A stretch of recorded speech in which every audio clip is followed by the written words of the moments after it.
Hello class, good morning. So this week, our topic is describing experimental and theoretical probability. But before that, let's define probability. When you say probability, it is a measure of how likely it is happen that an event or act or outcome will occur. So it is the chance of an event that will happen. So it can be expressed in words such as certain, likely, even, unlikely, or impossible. Or it can be described in words just like 50%, 5 out of 10, 50-50 chance. So probability can be expressed in words or in numbers. So let's start with theoretical probability. So theoretical probability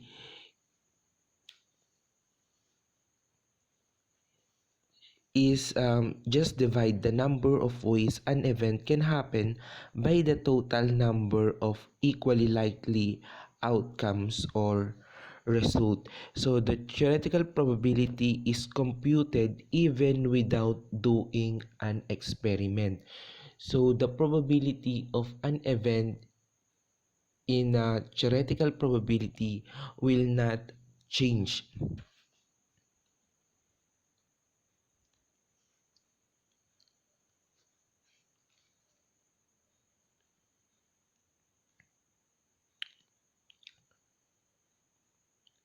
Example number one. So example number one is about theoretical probability.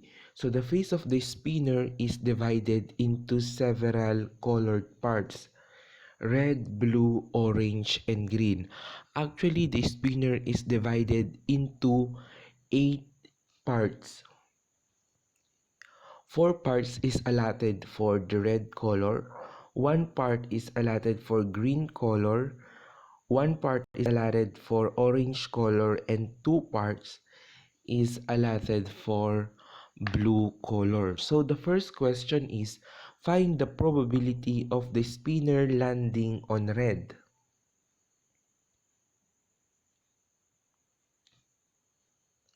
So for the numerator, how many parts of the spinner is color red? So we have 4 parts. 1, 2, 3, 4.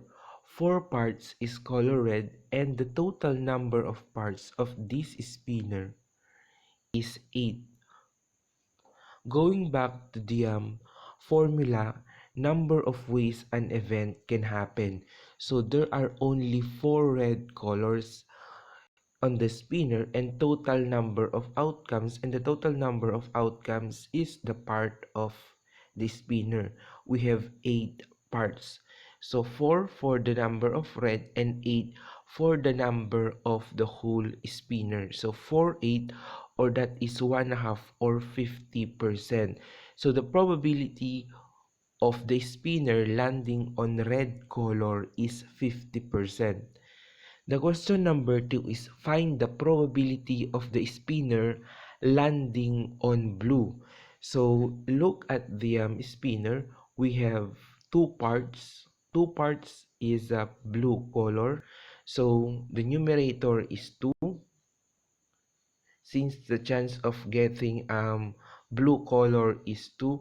Next is the total number of parts, which is 8. So 2 8 or 1/4 in that is 25%. So the probability of the spinner landing on blue is 25%.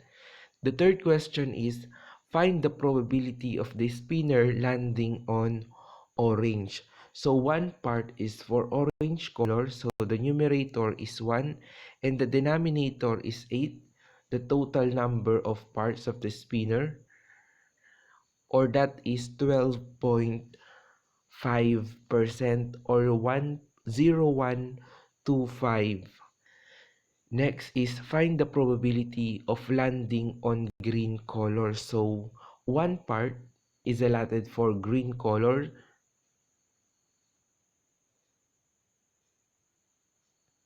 So this must be 1/8. Correction, this is 1/8 or 12.5%.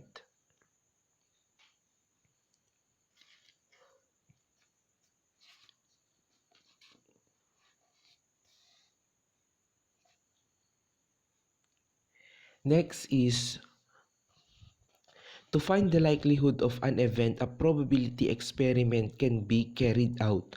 A number of trials can be carried out and the outcome or result of each trial is recorded. So this is the experimental probability.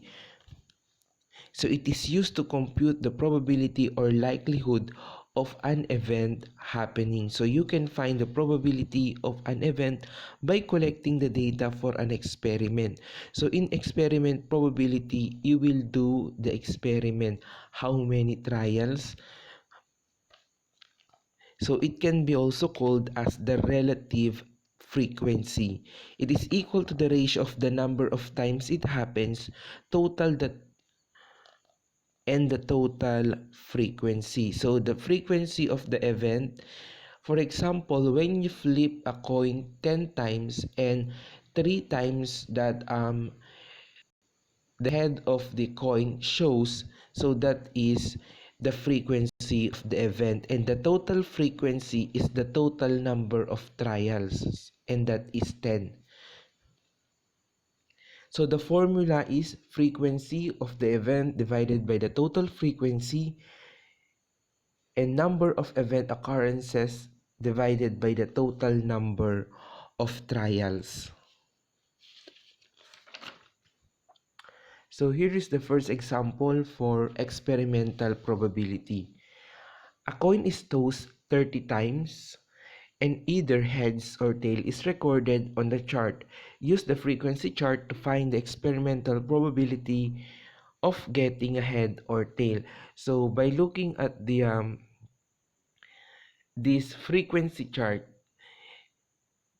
so the frequency for head is 18 and frequency for tail is 12. So meaning to say after tossing a coin for 30 times, okay,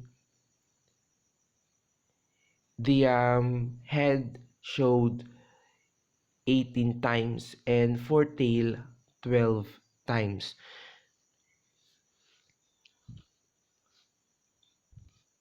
So the question is, what is the probability of getting a head and what is the probability of getting a tail? So since the frequency for head is 18 and the denominator is the total frequency or the total number of trials, so 18 divided by the total number of trials, which is 30 times. So 18 out of 30 or 60%. So the chance of getting ahead is 60%. Next is tail. So 12 to 30, or it can be written as 12 out of 30 or 40%. So the chance of getting a tail after 30 times tossing it is 40%. So I will just repeat, in getting the probability for experimental, the total number of frequencies divided by the total number of trials. Next example, 3 different sandwiches, chicken, tuna, and ham are sold in a school canteen. The sales for the day are shown in the frequency table. Find the relative frequency of getting the following order. First is chicken, second is tuna, third is ham. So this one is the frequency table. So chicken 25, tuna 10, ham 15, and total is 50 or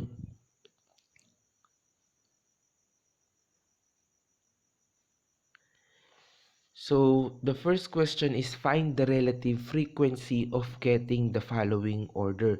Since for chicken, the frequency is 25 and that would be the numerator. The denominator is the total number of frequency, which is 15. So this can be written as 15 out of 25 out of 50 or 25 over 50 or 50%. Next is tuna. For tuna, the frequency is 10 and the total frequency is 50. So 10 over 50 or 10 to 50, 10 out of 50 or 20%. Next is ham. The frequency for ham is 15 and the total frequency is 50. So it is 15 over 50, 15 out of 50, 15 is to 50 or 30%. So by looking at this number line, so you can see that the chance of getting an order for chicken is more than the chance of getting order of tuna sandwich and ham sandwich. So it means that there is a bigger chance of choosing chicken sandwich than tuna and ham. Example number 4. Ronnel rolled a die for 50 times and he recorded the result in chart. So the number of the die is 1, 2, 3, 4, 5, 6. So the frequency is 3. So this means that after she rolled the die for 50 times, the that one showed 3 times, that 2 showed 7 times, that 3 showed 14 times, 4 showed 6 times, 5 showed 8 times, and 6 showed 12 times. So here are the frequency, and the total frequency is the total number of trial. So the question is, what is the relative frequency that 3 will show up? So look at 3, the frequency is 14.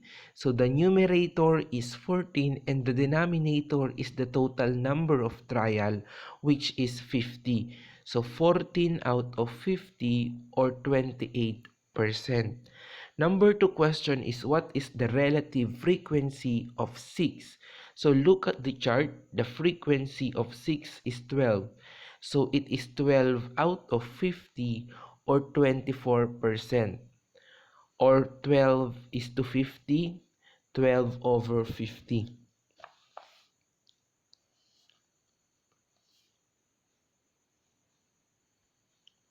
For the fifth example, a die is rolled 2,000 times. If a number 3 showed up 850 times, find the experimental probability that 3 shows up. So the total number of trial here is 2,000. And the frequency of that 3 showed up is 850 times. So after rolling a die for 2,000 times, 3 showed up for 850 times. So the numerator is 850 and the denominator is 2,000. So divide it, the answer is 0.425 or 42.5%. So just recall our topic on how to convert fraction to decimal and decimal into percent. For the sixth example, what is the theoretical probability that a 5 shows up when a die is rolled? So the first question to be answered is, how many faces does a die have? So a die has 6 faces. So that would be our denominator, 6. And it has only 1 5. So 1 over 6 or 1 out of 6 or 1/6. That is the probability that a 5 will show up.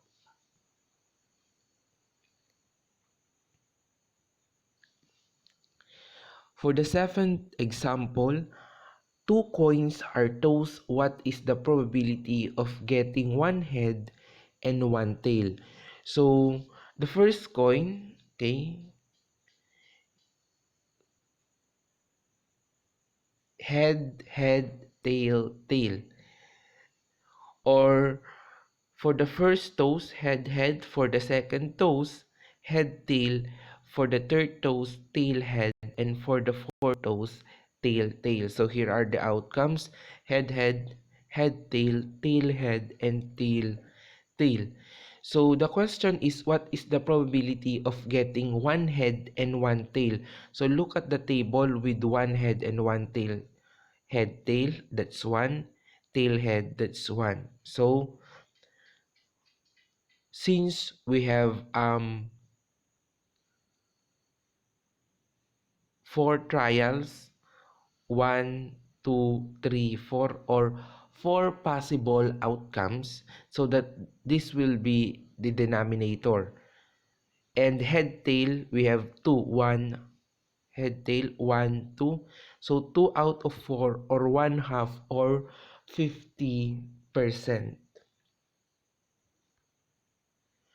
For your activity, answer check your understanding on page 418. Take a photo of your answers and send it via private message. Deadline April 20.